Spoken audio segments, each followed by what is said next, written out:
Ready! Happy Friday, everybody! Welcome to Content is Profit Friday edition. Earlier today, we published a little bit of the first part of this episode, and if you are listening, go ahead and listen to episode 313, Papa Hormozi Part 1. Today, we're bringing you Part 2. All right. Part número dos. Part número dos. All right. Part do it. No. Do it. I don't know. I don't know what I was attempting there. What are you saying, Fonzie? What are you saying? I don't know, but I'm ready for this. I was actually ready to go the whole way yesterday, but you kindly asked me to make this a two-part series, and I think since it's gonna I am be the best brother, I think it's gonna be so worth it because agree. people listening to this during this weekend. I mean, this is a great episode. Came out today. If you're listening on Friday, if it came out Friday, if you're listening on Monday, you have the weekend to, process and implement. And now it's part 2, and it's like how to continue to crush it. That's right. That's We did that on purpose. We're thinking on you, the audience. Give us feedback, please. Let us know if that was a good format, if you enjoy it. But with that said, I think we're ready to get the show on the road. Fonz, you ready? Well, where's the intro? Okay. I missed it. Oh, there we go. I'm ready. All right. Let's go. Here we go. Hey, I'm Luis. And this is Luis. And welcome to the Content is Profit podcast. In here, you're going to get the insights, accountability, and drive to create consistently and increase revenue. You'll hear from top entrepreneurs, creators, and anything and everything you need to know about content. All this while having a good time. The goal of this podcast is simple: to entertain, educate, and turn your content into profit. Let's go! Dude, you know what I thought when I was reading the part that says you are going to get the insights, accountability, and try to create consistently? I'm like, and massively. And massively.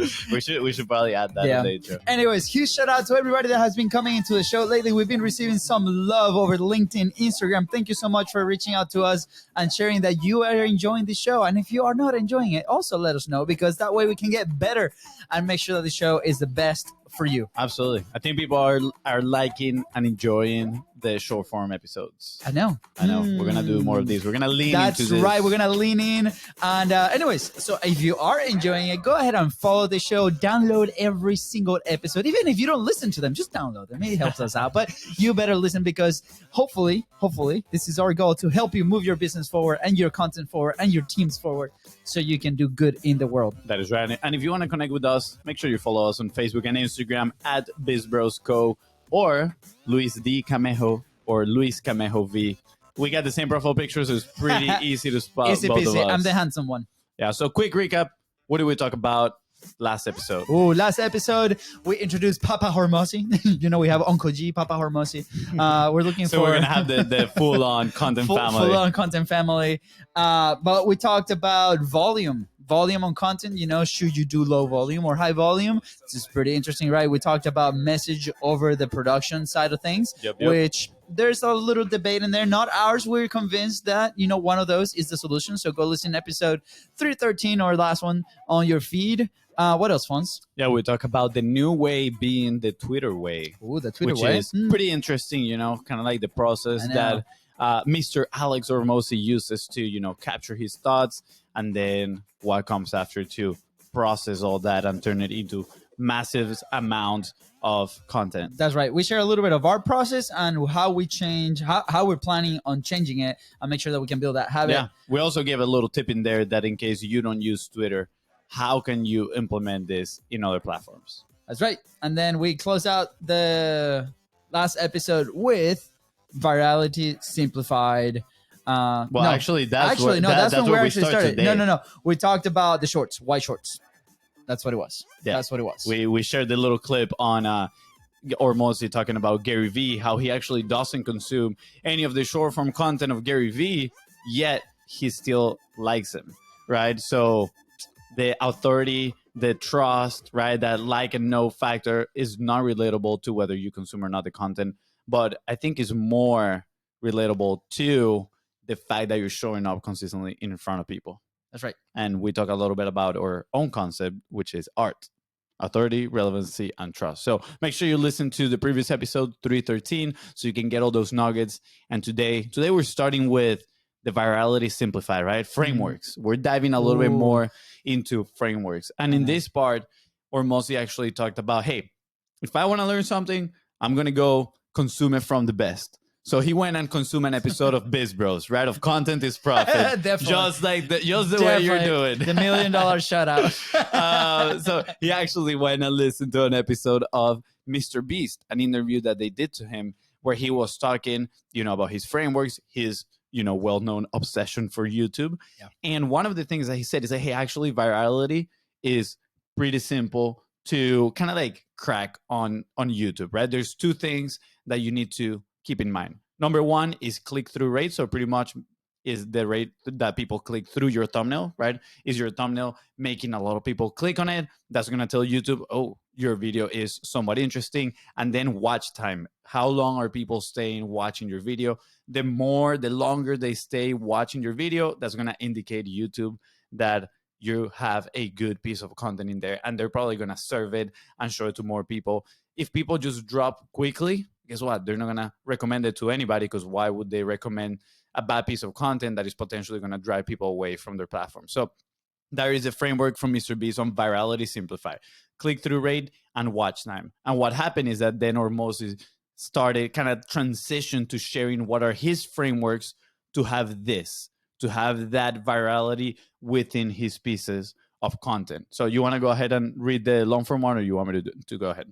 No, I can go ahead, right? And before I read the framework that Alex shared, we can share some of ours. Sorry, like I remember when we first started, this was a big friction point because it takes a lot of energy trying to figure out how are you going to stay consistent, right? So if you have to rethink every single time how you're going to do a video, how are you going to record content, or how are you going to write content, it's going to take a lot of energy. And you might be able to do it once or twice, but then the third time, it might be a little bit of a challenge. So this is why frameworks are so valuable and why we're such fans of this, is because it allows us to stay consistent, right? So we have a framework for the show. It has evolved. It has changed. Absolutely, right?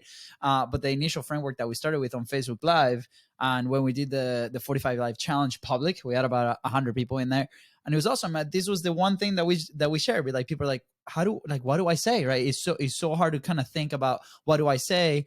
And the framework that we shared was, hey, what about we do a story of something that happened today, something that you learned today. So if you're consuming content, if you're reading, or something's happening in your life, one of those three are always going to be present, right? So share that. And then how are you going to relate that situation with what you do as a business if you are creating content for business? So that's like the most simple one. That was very, very simple, right?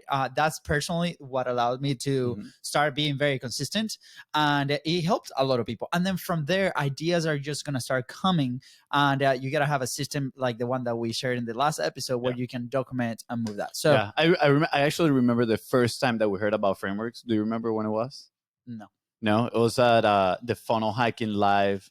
It was like 2 Funnel Hacking Lives ago. I remember that Russell had a presentation specifically on frameworks, and then he grabbed his phone and he's like, this is the one framework that I use for all my videos. And he's like, it's the hook story offer, which, again, it's a very simple framework that whenever you want to, create a piece of content, you say, okay, hook story offer.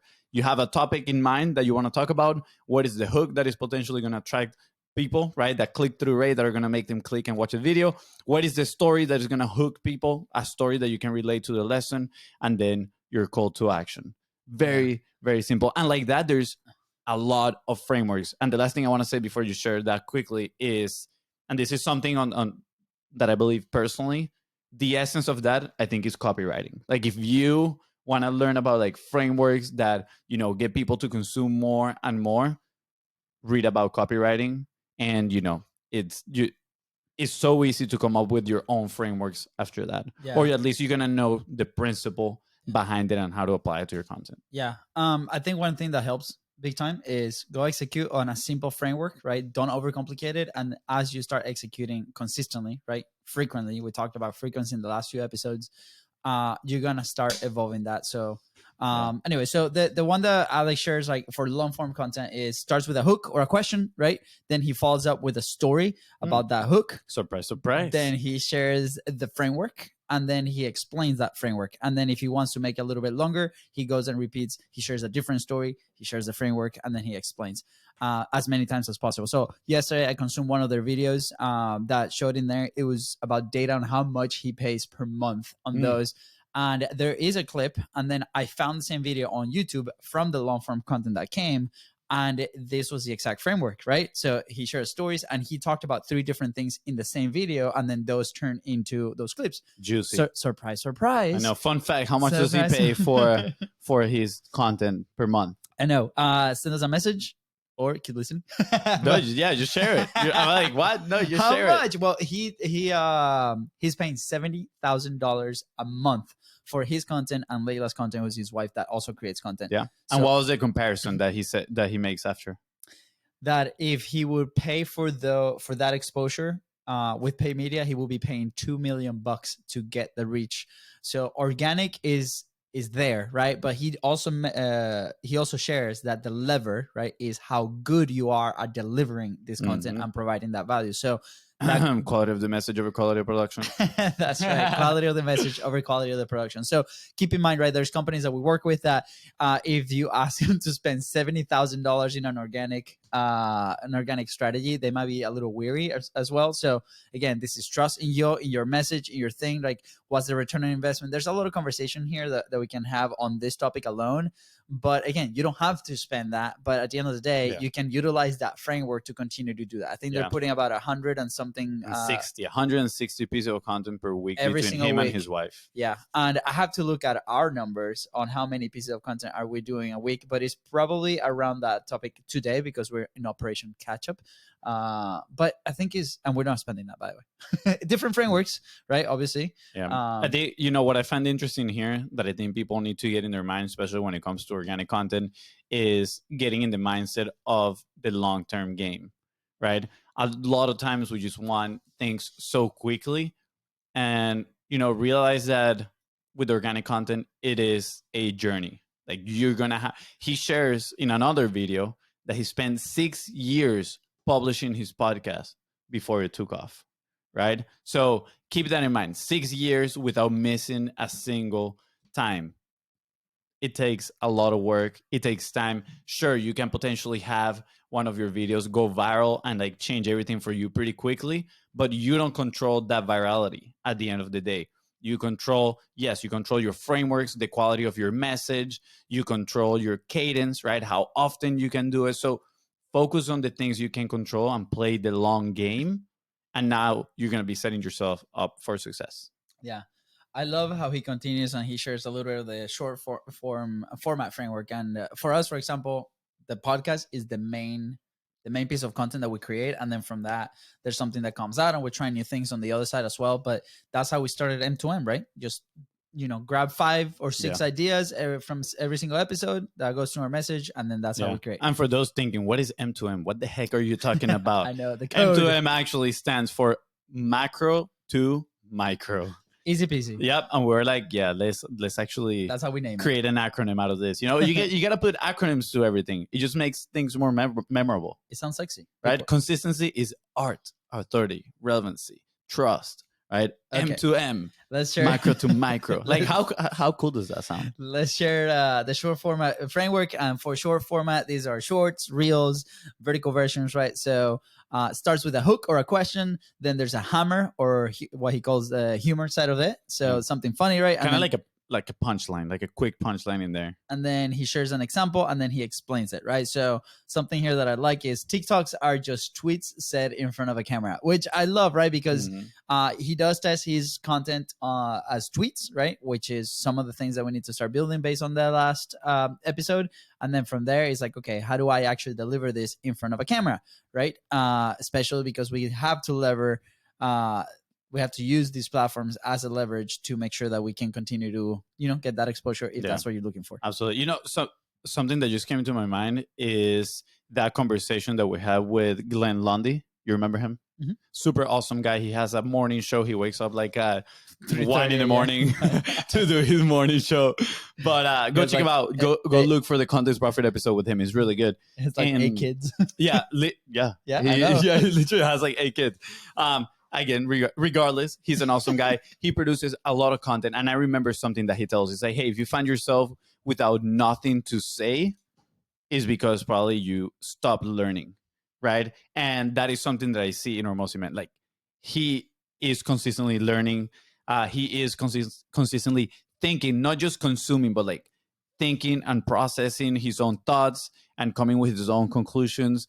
It is pretty impressive, right? And personally, I think that has been a factor in our publishing journey as well, right? Like reading these books and then coming with our own conclusions, right? Kind of like deconstructing some ideas from other people, and then you attach them together in your own way, and you create your own frameworks and your own ideas.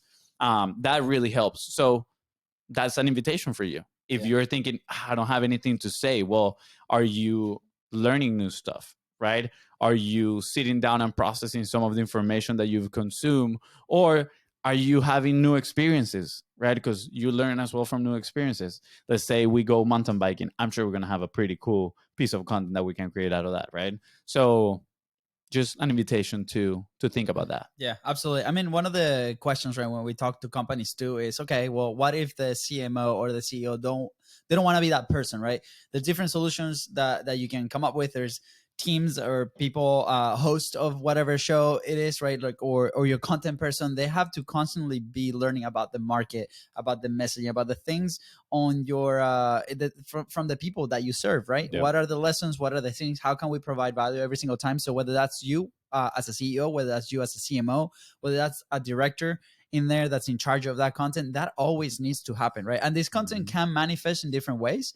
Video, obviously, you can create that attractive character, but also it can have the same format works for blogs and different formats out there, right? But the thing that we need to be aware of is like, how do we test a message consistently? How do we create volume regardless of the medium, and make sure that we can collect those messages and put it out there? So the next thing here is, this is really juicy. This is good. How he went from 20,000 downloads a month to 400,000 podcasts. Okay, you wow.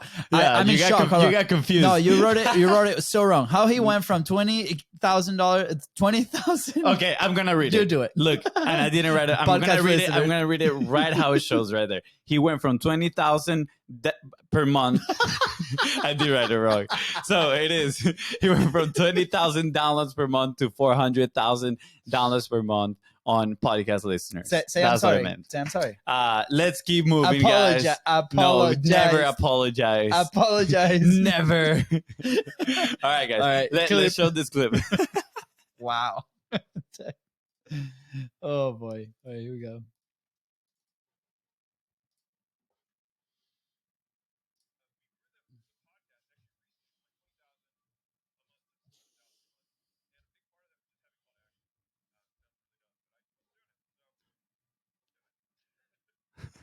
So simple.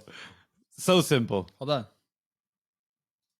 All right. So simple. So simple. I love how when he actually said it, he didn't say 20,000 downloads. He said 20.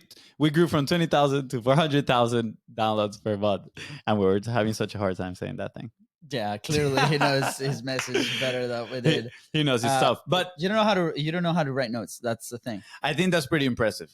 Just by adding call to actions, right? How many of you don't put any call to actions at the end of your videos? I remember the first time we had somebody told us to add a call to action. Do you remember who was it? I remember Myron Golden telling us, do an offer. Make an offer. Make an offer every single time. Make an offer. And I remember, I don't know if this was the same event, but the first time that we actually recorded a Facebook Live video. Do you remember that experience? Yeah, absolutely. I was literally sweating bullets. Sweating bullets, yeah. So we're in this mastermind, and it's about 70 people in the room.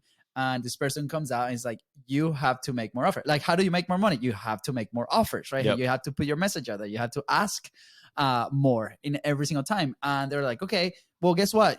Off the cuff, go ahead and grab your phone and you go wherever you want to go in the building and record your live, and you're going to make an offer to somebody, to whether that's like for your product, for your service, to call you. To your OnlyFans, whatever it is. The OnlyFans is not a thing back there, Fonzie. Glad to know that you have one, but hit me up. Not kidding.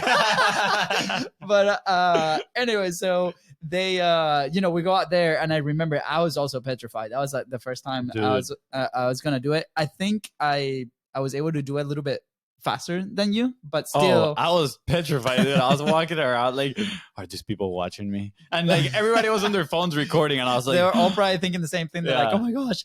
But I remember, we ripped that bandage, and the commitment of going live for 45 days came shortly after that, and that was really what changed everything for us here on the content creation, because we were able to stay yeah. consistent. Myron, you created 2 monsters that day. I know, and now we're like, I was talking to somebody on a call the other day, and she was telling me how uncomfortable it is for her to record without a camera, and I told her, like, if it's not a camera in front of me, I don't know how to record anymore. I have to have a camera in front of me. Yeah, yeah. So- I think the camera. Honestly, I feel the cameras are comfort right now. Yeah, Yeah. wink, wink. What's up? What's how, up, how man? you doing? How you doing? So back to the call to actions again. Make more offers, right? And it doesn't necessarily have to be an offer like, "Hey, buy my product, right? Here's the list of some of the call to actions that Ormosi uses, right? Redirecting people to other channels, lead magnets, sharing, tagging, lower ticket offers. Hey, leave a review.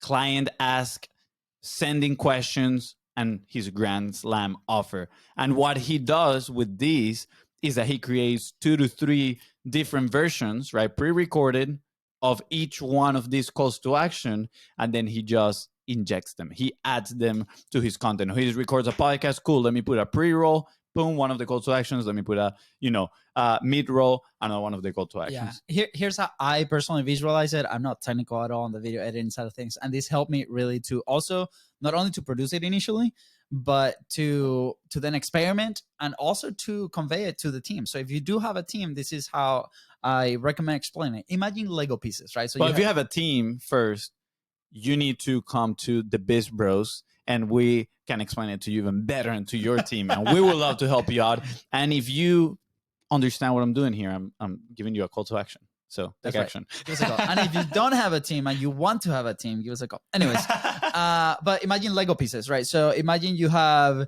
what's this? 8 call to actions, right? Times 2 versions, that's 16 call to actions. Just record those pieces and then save those files. Those are 16 files that you're gonna have in a folder that says CTAs. I thought you didn't do public math. Well, this one is easy public math. And then, you have your full episode. That's another Lego piece, right? You have an intro version. That's another Lego piece. So you could technically go out and outsource those smaller pieces. And then with a software, let's say Descript, right? I personally love Descript. It's very easy to use. You can just like plug them in, right? And it could be very simple, right? But hey, we highly, highly recommend you having somebody else doing this for you, obviously, because it's going to free your resources and it's going to free your time to do something else. But this is super important because even today, we prepare prototypes according to our vision based off of this, right? So we call them prototypes. It's like one version, and then we show that version to the team, and then they just take it from like a 6 to a 10, right? So it's very important. Visualize those Lego pieces. What are they, right? The intro piece, the call to action piece, the value piece, the information piece, another call to action piece, and so on. And that can definitely help move your content forward really, really fast. Okay. Yeah, 100%. Cool. So once you get the call to actions done, right, and he talks a little bit about contextualizing per platform. So pretty much making your content native per platform. So instead of downloading your content from TikTok and then publishing it on Instagram Reels, and it has the little logo of TikTok in there, no, like just, publish the original on Reels too as well. That's so right. He talks about his distribution, what he did. And he went, and this was mind blowing, he went from publishing 7 times a week, which I will say for most people, that is already a lot. They're like, what? I have to publish content every single day? And that is just mind blowing for some people, right? They're like, how am I going to get this done? This is so much, right? Again, frameworks. Publishing Pyramid, that too. Reference to another episode. Go check it out. Look, Contents Profit, Publishing Pyramid, and learn that concept is going to help you out. But he went from 7 times a week to 80 times a week. So he pretty much 10x his input and 10x his output, and he's gotten massive results. I mean, 1 million followers in 6 months. So there's a clip here. Let's put the clip. Yep.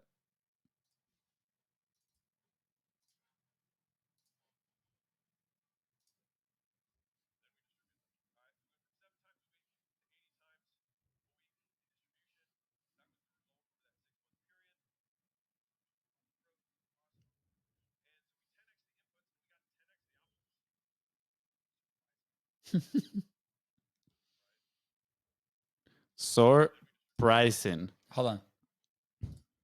Surprising. Surprising indeed. So obviously, for those listening, you didn't see the results. I'm gonna walk through them real quick. So on YouTube, they went from 70,000 to 300,000. On Twitter, from 10,000 to 100,000. Instagram, 70,000 to 330,000. SEO from 0 to 22,000 a month. TikTok, 10,000 to 280,000. LinkedIn from 0 to 7,000.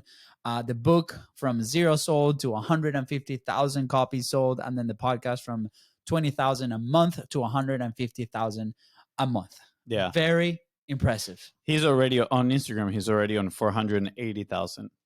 480,000. Yeah. And that's like, I feel like it compounds. Like it just starts growing faster and faster and faster the more you go, right? So impressive. Those numbers are absolutely amazing. I mean, he's in here, it says 150,000 per month downloads on his podcast. But while he was, I'm pretty sure he made this slide way earlier, because then he said he's at 200,000 on his podcast downloads. So if you're thinking, there's no way in hell I can 10x my output right now, I think it's time for you to stop real quick, meet with your team or meet with yourself if you're the one producing the content, and rethink how you are producing this content. Like, how can you leverage your time, your resources to make sure that you can do this, right? And again, shameless plug, there's a framework called M2M. That's the one that we use here, that we design with our team. It's very simple. It's from a long form of content, dissect those ideas that you're explaining in that long form of content. Yep. You know, what we're doing right now is six ideas from podcast episodes, and then 5 if we record locally. And then those become your shorts and your reels, and then distribute, right? So again, build depending on your capacity. Make sure that you plan for creation time, make sure that you plan for production time, and then make sure you plan for distribution time. A lot of people plan for the creation time, and then they forget the production and the distribution. So this goes if you do it yourself, or if you have a team that helps you. And if you don't have a team and you want a team, give us a call. We definitely can help you in there. So yeah, absolutely. And I think, you know, to kind of like wrap it up down here, we always say test, and then invest. And putting a lot of pieces of content out there, right? Kind of, if you follow his framework, right, with the Twitter being the new way and sharing ideas, quick ideas, that's your testing ground right there. You're going to be testing what resonates with people. And eventually you're going to say, oh, cool, I have a winner here. Let me develop more this idea. Then you're investing your effort and your resources into developing more of that idea. And guess what? A very special message, something that we realize. I think like I'm thankful that we realized this early on, but guess who is the only person that listens to 100% of your message? It is you. So a lot of times you might be thinking, but I already talked about that. I already recorded about that. Well, guess how many times we've talked about, you know, consistency is art. A lot of times. And yes, we are the only ones that listen to it 100% of the time. But every time you publish it out there, you might be reaching new audiences, you know, opening the eyes to new people and helping people connect with you. So just because you've done it already doesn't mean that you cannot do it again and talk about it again. And you actually can record one topic in multiple different ways, different types of content. There's so many ways to do it, right? Yeah, lean into that. Yeah, I think if you go over that hurdle of, oh my gosh, like I see my face 24/7. Again, you're the one that does that. We just had a recording earlier with somebody that recorded like 11 pieces, like 11 ideas. 11 podcast episodes. 11 podcast episodes. There you go. And I remember like one of the friction points before we tackled that recording was like, he's just my face all the time. So I think like they brought 2 coaches of their programs to do it. And we're like, it's okay. Like you're the only one seeing this content. You're your brand at the end of the day too. So most people that do this, like they are the brand of you know their business. So if you have a brand dependent on, you know, you got to show up. You got to be in front of the camera. Absolutely. I want to share a little bit of, obviously, in the last 2 weeks, we've tested with some shorts. And keep in mind, if you go to YouTube and you see this, these are not formatted for the platform. These were created about a year ago, and there was these were created before Shorts came out. Actually, before Shorts even came out, and they're Yeah. like the old version, like we have the headline and you have the video in the middle, right? we had them in the vault. In the vault, and they were sitting in the drive because they never got distributed, right? This is part of the lesson, right? We planned for the production, we planned for the creation, but we didn't plan for the distribution Yep. side at the time, and they were sitting there. And we have this operation going on called Operation Catch Up, and we decided that for those 150 episodes plus the micro assets that were coming out, we're just gonna put it out there and see what happened, right? And the results have been really cool, because even though it's not the format, we've been getting amazing results. On Shorts, we're about to hit 13,000 views and I think these are 3 days of actually distributed content, which is crazy. We still have to do a lot more. About 80 hours of people watching our content and consuming and transferring into our podcast, right? On Reels, it's a lot less, but a lot of people have transferred. And we have these videos that have 1,300 views, 900 views, and this is coming from zero. Like this is coming from zero. And just think about this. Think yourself sitting in a room surrounded by 1,300 people.